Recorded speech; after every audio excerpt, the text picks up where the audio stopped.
Hello दोस्तों, आप सबका फिर से वेलकम है हमारे यूट्यूब चैनल गंगा ज्योति ब्लॉग में। तो आज हम लोग जाने वाले हैं नानी जी के दशकर्मा में शामिल होने वाले हैं। तो चलिए ब्लॉग पर बने रहिए और वीडियो को देखिए। तो अभी आप लोग देख सकते हो बस स्टेशन आ चुके हैं हम और दीदी, पूर्णी दीदी है, हम दोनों जाएंगे अभी बस स्टेशन से। तो आप लोग वीडियो को देखिए, वीडियो पर बने रहिए और फुल वॉच कीजिए, तभी आप लोग को सारा वीडियो मिल पाएगा, सारा वीडियो आप लोग देख पाएंगे, सब चीज़ का क्या क्या कार्यक्रम हुआ। अभी पीहू को लेके बस में चढ़ रही है और पूरी बस अभी खाली है। अभी बस में उतना आदमी आया नहीं है, हम लोग फर्स्ट आए हुए हैं। देख सकते हैं पीहू को गोदी में लेके बैठी हुई है दीदी। और पीहू को नींद आ गया था, इसलिए पीहू को सुला दिया सीट पे। और ये बस का भगवान जी, कृष्ण भगवान जी, आप लोग दर्शन कर लीजिए ताकि यात्रा अच्छा हो जाए, हम लोग का भी। तो चलिए बस अब खुल चुकी है और बाहर का नज़ारा आप लोग देखिए और एंजॉय कीजिए वीडियो को।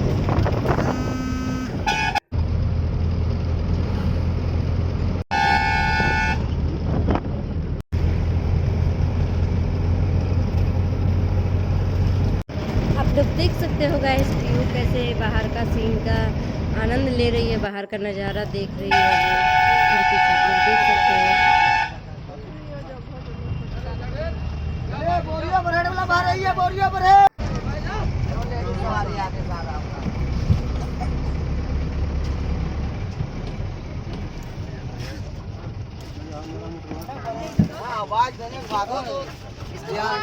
और अभी हमारे बस का स्टॉपेज हुआ है, तो हम लोग यहाँ पे नाश्ता पानी कर रहे हैं। और ये हमारी बस है, आप लोग देख सकते हो।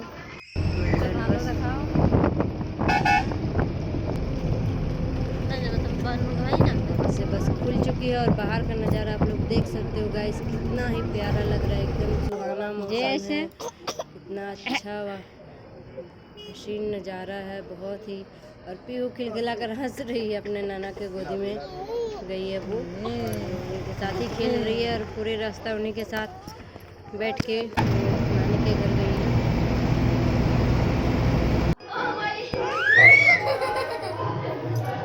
और अभी हम लोग पहुँच चुके हैं, शाम के बज चुके हैं 5:30 और बच्चे सब अभी खेल रहे हैं, आप लोग देख सकते हैं। सारे बच्चे खेल रहे हैं, मस्ती कर रहे हैं, टीवी भी देख रही है सबको। कुछ समझ में नहीं आ रहा है कौन क्या कर रहा है, बस सबको देख रहा है।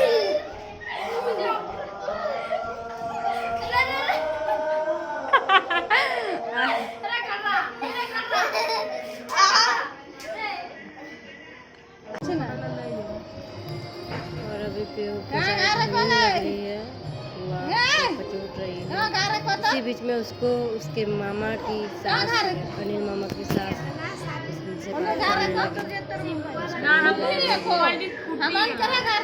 पूछ रही है उसका घर कहाँ है, पीहू का घर कहाँ है।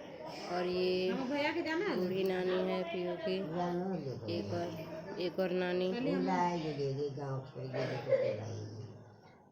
इनका भी घर यही मेरी नानी के घर के पास ही है, दोनों बहनें थी। और अभी सत्संग का कार्यक्रम स्टार्ट हो चुका है, शाम का टाइम भी हो गया है। मम्मी उधर फूल तोड़ रही है माला बनाने के लिए। देखिए पंडाल अभी बन चुका है, सब आ चुके हैं पंडाल में भी। और ये फूल को हमको रखने के लिए दी मम्मी, तो मैं रख देती हूँ। बाद में इसका माला बना के गुरु महाराज जी को चढ़ाया जाएगा। और अभी सत्संग भी स्टार्ट हो चुका है, आप लोग देख सकते हो। नाना के गोदी में है और माता श्री दुनिया में अब ना रही, पूजनीय परमानंद बाबा जी गुरु जी हैं, सब चीज़ में हम लोग इन्हीं को बुलाते हैं। महात्म किया गया। कोई भी कार्यक्रम हो गया, बच्चे का छठी जन्मदिन, जन्मदिन, हर चीज़ में इनको बुलाते हैं। ये हमारे फैमिली वाले एक पंडित जी हो गए हमारे गुरुजी महाराज जी। यदि कोई सज्जन, कोई व्यक्ति जिस दिन जिस समय मर जाए, अगर उस दिन उस समय कोई संत सतगुरु का आगमन अगर हो जाए, उस प्राणी का दुर्गति नहीं होता है। हमारे उधर ऐसी प्रथा है, खासकर हमारे समाज में, जैसे भी कोई सत्संग प्रेमी मरते हैं, उनके परिवार के द्वारा स्नान करा देने के बाद उनको सुला दिया जाता है। गुरु महाराज की तस्वीर माथे तरफ रख दी जाती है, और यदि आश्रम में कोई बाबा है तो उनको बुलाकर सारे परिवार मिल के पहले हम लोग स्तुति विनती और संत विनती गुरु विनती करते हैं, गीता का पाठ करते हैं, उसके बाद लाश को उठाया जाता है। हमारे ऐसा प्रचलन है।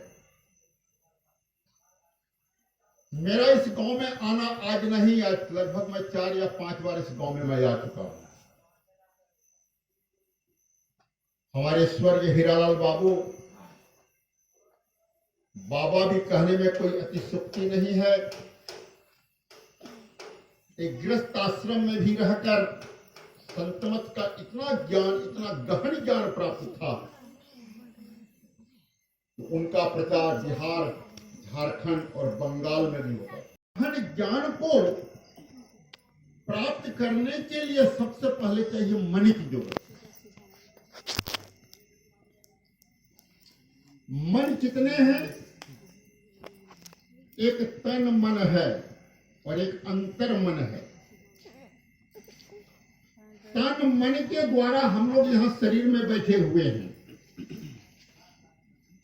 ये शरीर रूपी जो तन है, ये शरीर जो है, इसमें जो मन है, इस मन के द्वारा ये विचार किया कि फलाना बाबू के यहाँ सत्संग का कार्यक्रम हो रहा है, हम लोग को चलना चाहिए।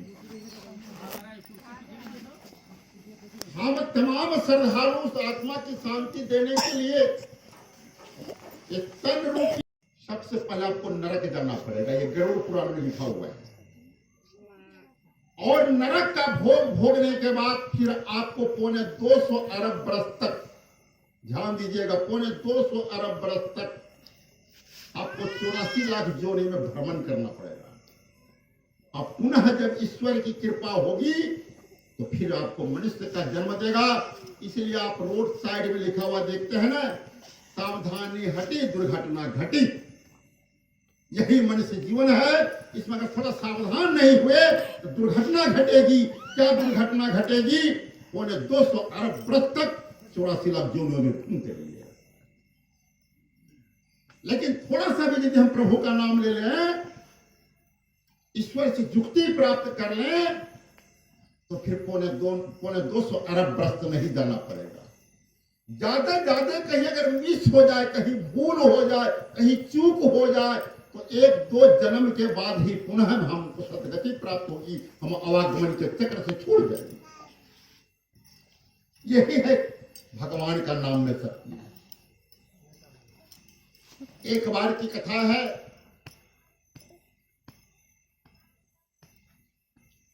एक आश्रम में बहुत पहुंचे हुए संत थे। उन्होंने अपने शिष्य से कहा, देखो जी, हम जब इस दुनिया से चले जाएंगे ना, अगर हमारी मुक्ति हो गई, अगर हमें मोक्ष मिल गया, तो आसमान में नगाड़े बजेंगे और बिजलियां चमकेगी। ध्यान से सुनिए, अगर हमारी मुक्ति हो गई, अगर हमको मोक्ष मिल गया, तो आसमान में नगाड़े बजेंगे और बिजलियां चमकेगी। इतना कहने के बाद कुछ दिनों के बाद वो संत संसार से चले गए। जाने के बाद न नगाड़े बजे न बिजलियां ही चमकी। उसके शिष्य को बड़ा चिंता हो गया। इतने पहुंचे हुए संत, इनको मुक्ति नहीं हुई, तो हम लोगों किस गली का है? साल भर के बाद उनके गुरु के एक गुरु यानी उनके मित्र, उनके दोस्त जब आते हैं तो पूछते हैं कि तुम इतना उदास क्यों हो जी? बोला हमारे गुरु महाराज जब जा रहे थे दुनिया से, उन्होंने कहा था कि अगर हमारी मुक्ति हो जाएगी, हमें मोक्ष मिल जाएगा, तो आसमान में नगाड़े बजेंगे और बिजलियां चमकेगी। लेकिन आज साल भर हो गया, अभी तक कुछ नहीं मिला। वे गुरु कहते हैं कि सुनो, इस आश्रम के सामने देख रहे हो ना, बेल का वृक्ष है? बोला हाँ। वो ये बेल के वृक्ष को तुम्हारे गुरु ने ही लगाया था, लेकिन आज तक इस बेल के वृक्ष में एक भी फल नहीं हुआ। इसी साल एक फल आया था, देख रहे हो सामने। मृत्यु के समय तुम्हारे गुरु महाराज का ध्यान इस बेल पर चला गया। अंतमति सो गति, तुम्हारे गुरु महाराज का ध्यान इस बेल पर चला गया कि जिस बेल के वृक्ष को मैंने लगाया, उस बेल को हम खा नहीं पाए और दुनिया से हम चले जा रहे हैं। और यही कारण है कि तुम्हारे गुरुदेव की मुक्ति नहीं हुई। उनका जीवन जो है इसी बेल में पड़ा। बेल तोड़ के लाओ। बेल तोड़ के लाया गया, उसमें छोटा सा कीड़ा था। बोला देख रहे हो ना, यही तुम्हारे गुरुदेव हैं। अंतमति सो गति, अंत में इनकी मति ऐसी हुई जो इनका जन्म इस बेल पर हो गया, ये कीड़ा बन गया। बेल को तोड़ा गया, एक पत्थर नीचे एक पत्थर ऊपर रख के उस कीड़े को दाब दिया गया। जैसे उसके प्राण पखेरु उड़ गए, आसमान में नगाड़े बज गए, बिजलियां चमक गई, उनके गुरु को मुक्ति मिल गई। बोलिए प्रेम से श्री सद्गुरु महाराज। यही है सज्जनों सत्संग का प्रभाव। अंतमति सो गति। यदि गुरु का मंत्र का जाप हम करते रहेंगे, संत सदगुरु से दीक्षा लेकर, अगर किसी कारण किसी दुर्भाग्यवश दूसरी चीज में अगर हमारी मति चली गई, तो ज्यादा दिन तक नहीं, 1 या 2 जन्म तक रहेंगे। फिर हमें मनुष्य का जन्म होगा, फिर हम ईश्वर की भक्ति करेंगे, फिर संत सदगुरु आएंगे और फिर हमें मोक्ष प्रदान करेंगे।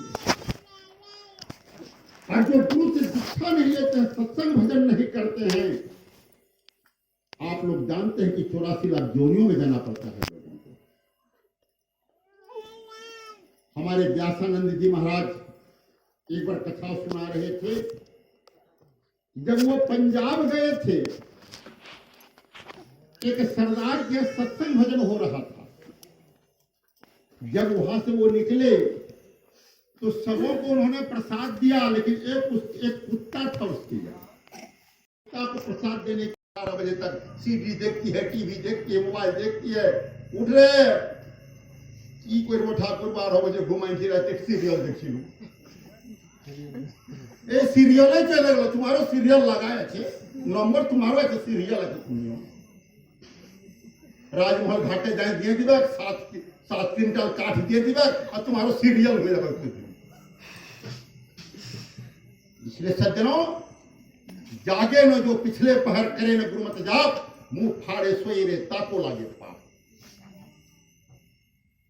हम लोग पूर्व जन्म में जो हम लोग का जो संस्कार है, उस संस्कार को जागृत करने के लिए हमारे हृदय में परमात्मा का वास है। इसका भोजन है सत्संग, इसका भोजन है ध्यान, इसका भोजन है भक्ति। ये सब यदि करेंगे तो मानव जीवन का कल्याण होगा। मैं ज्यादा कुछ कहने का पक्ष नहीं। बाबा साहब लोग सुने 12 बजे तक सीडी देखती है, टीवी देखती है, मोबाइल देखती है। उठ रहे की कोई ठाकुर 12 बजे घुमाई सीरियल देखी लू। ए सीरियल चले गलो, तुम्हारो सीरियल लगाए छे, नंबर तुम्हारो है सीरियल है। तुम राजमहल घाटे जाए दिए दिवक 7 क्विंटल काठ दिए दिवक और तुम्हारो सीरियल हो जाए। इसलिए सज्जनों, जागे न जो पिछले पहर करे न गुरुमत जाप, मुंह फाड़े सोई रे ताको लागे पाप। हम लोग पूर्व जन्म में जो हम लोग का जो संस्कार है, उस संस्कार को जागृत करने के लिए हमारे हृदय में परमात्मा का वास है। इसका भोजन है सत्संग, इसका भोजन है ध्यान, इसका भोजन है भक्ति। ये सब यदि करेंगे तो मानव जीवन का कल्याण होगा। मैं ज़्यादा कुछ कहने का पक्ष नहीं, बाबा से आप लोग सुने। और अभी आप लोग देख सकते हैं भोर का टाइम हो चुका है और मम्मी और मौसी दोनों रात भर जाग के दिए की देख रेख कर रही थी। आप लोग देख सकते हैं मम्मी लोग के आगे दिया रखा हुआ है, नानी का फोटो है। इस नियम था इस दिए को रात भर जलते रहने देना है, जरा बुझने नहीं देना है इस दिए को। इसलिए मौसी और मम्मी जाग के इस दिए को की देखरेख कर रही थी। दोनों बहनें मिलके, नियम है बेटी को ही करने का, इसलिए मम्मी और मौसी कर रही थी दोनों मिलके। और अगर आप लोग चैनल पे नए आए हैं तो चैनल को सब्सक्राइब कर लीजिए और बेल आइकन को प्रेस कर दीजिए, ताकि मेरी चैनल से जुड़ी सारी वीडियो की अपडेट आपको मिलती रहे। और थैंक यू, बहुत बहुत आप सबका धन्यवाद मेरा वीडियो देखने के।